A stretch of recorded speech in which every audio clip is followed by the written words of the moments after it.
আসসালামু আলাইকুম ওয়া রাহমাতুল্লাহ। অভিনন্দন কুমিল্লা বিক্রান্স টিমকে, অভিনন্দন আন্দ্রে রাসেলকে, কুমিল্লা বিক্রান্সের সকল সাপোর্টার এবং আমরা কুমিল্লাবাসীকে আরো একটি বড় জয় উপহার দেওয়ার জন্য, বিশেষ করে আজকের ম্যাচটি কুমিল্লা বিক্রান্সের জন্য অত্যন্ত গুরুত্বপূর্ণ একটি ম্যাচ ছিল। আর আজকের ম্যাচটি ছিল এবারের বিপিএল এর সবচেয়ে শক্ত প্রতিপক্ষ, এবারের বিপিএল এর টেবিল টপার, যারা আসলে বিপিএল এবার মানে 9 জয়ে 18 পয়েন্ট নিয়ে পয়েন্ট টেবিলে শীর্ষে অবস্থান করছে। এবং রংপুর রাইডার্সের কথা বলছিলাম, তারা আসলে দেশীয় এবং বিদেশি কম্বিনেশন মারাত্মক একটি দল রংপুর রাইডার্সের বিপক্ষে আজকে ম্যাচ ছিল এবং আজকের ম্যাচে কুমিল্লা বিক্রান্সের আন্দ্রে রাসেলের অলরাউন্ড পারফরমেন্সে কুমিল্লা বিক্রান্স জয় পেয়েছে। আমরা গতকালকে যে ম্যাচটি হয়েছিল কুমিল্লা বিক্রান্সের সাথে সিলেট স্ট্রাইকার্সের, এই ম্যাচে হেরে যাওয়ার পর আমি একটি ভিডিওতে বলেছিলাম এই ম্যাচটি হেরে যাওয়াতে আমাদের জন্য অনেক ভালো হয়েছে। কারণ হচ্ছে কুমিল্লা বিক্রান্স গত ম্যাচটি যদি না হারতো তাহলে হয়তো কুমিল্লা বিক্রান্স দুর্বলতার জায়গাগুলো খুঁজে পেত না।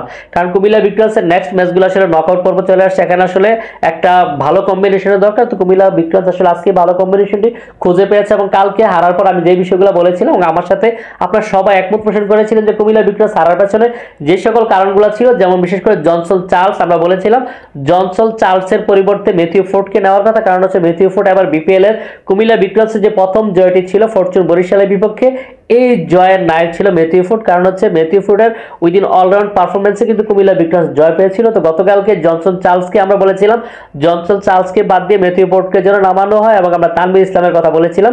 আজকেও ঠিক কুমিল্লা বিক্রান্স আসলে এবার মানে তারা পারফেক্ট কম্বিনেশন খুঁজে পেয়েছে, জনসন চার্লসকে বসিয়ে রেখেছে। এবং কুমিল্লা বিক্রান্স যখন আসলে বোলিং করছিল, কুমিল্লা বিক্রান্সের টসে জিতে ফিল্ডিং এর সময় আমরা দেখছিলাম আসলে যেভাবে কুমিল্লা বিক্রান্সের বলাররা দাপট দেখাচ্ছিল, মনে হচ্ছিল আসলে 100-এর মধ্যে রংপুর রাইডার্স প্যাকেট হয়ে যাবে। কিন্তু রংপুর রাইডার্স এখানে রানটা 150 হয়েছে, ভালো হয়েছে, ফাইটিং স্কোর হয়েছে। কিন্তু আমরা যে কথা বলছিলাম, ম্যাথিউ ফোর্ড 4 ওভার বল করে 32 রান নিয়ে 2 উইকেট নিয়েছে। এবং আমরা যে তানভীর ইসলামের কথা বলি, তানভীর ইসলাম আমার বরাবর একটি পছন্দের প্লেয়ার। তানভীর ইসলাম একবারে 12 রান দিয়ে 1 উইকেট নিয়েছে।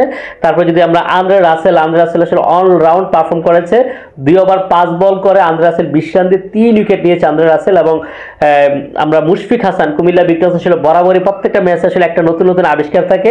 মুশফিক হাসান আজকে আসলে অসাধারণ বল করেছে, বিশেষ করে 4 ওভার মানে চোখ দাদানো ওভার ছিল, 4 ওভারে 18 রান দিয়ে মাত্র মানে 18 রানে 3টি উইকেট নিয়েছিল মুশফিক হাসান। কুমিল্লা বিক্রান্স আসলে মুশফিক হাসান আজকে অসাধারণ খেলেছে। আবার যদি কুমিল্লা বিক্রান্সের ব্যাটিং এর কথা বলি, কুমিল্লা বিক্রান্স অসাধারণ ব্যাটিংও করেছে, বিশেষ করে লিটনের 42 বলে 43 রান এবং সুনীল নারিনের 11 বলে 15, মাহিদুল ইসলাম অঙ্করের 29 বলে 39 এবং সবচেয়ে যেই চোখ দাদানো খেলা ছিল আন্দ্রে রাসেলের 12 বলে 43 রান। তাকিয়ে দেখছিলাম আন্দ্রে রাসেলের, মানে আমরা কুমিল্লা বিক্রান্স সাপোর্টাররা এমন গেম প্রত্যাশা করি যে বিপিএল আমরা এভাবে যদি খেলে যাই ইনশাল্লাহ কুমিল্লা বিক্রান্স এবারে চ্যাম্পিয়ন হবে। এবং কুমিল্লা বিক্রান্সের আরেকটি ম্যাচ রয়েছে, সেটা হচ্ছে ফরচুন বরিশালের বিরুদ্ধে। এটা আসলে একটা অপশনাল ম্যাচ, কারণ কুমিল্লা বিক্রান্স এখন পয়েন্ট টেবিলের দ্বিতীয় স্থানে আছে 16 পয়েন্ট নিয়ে।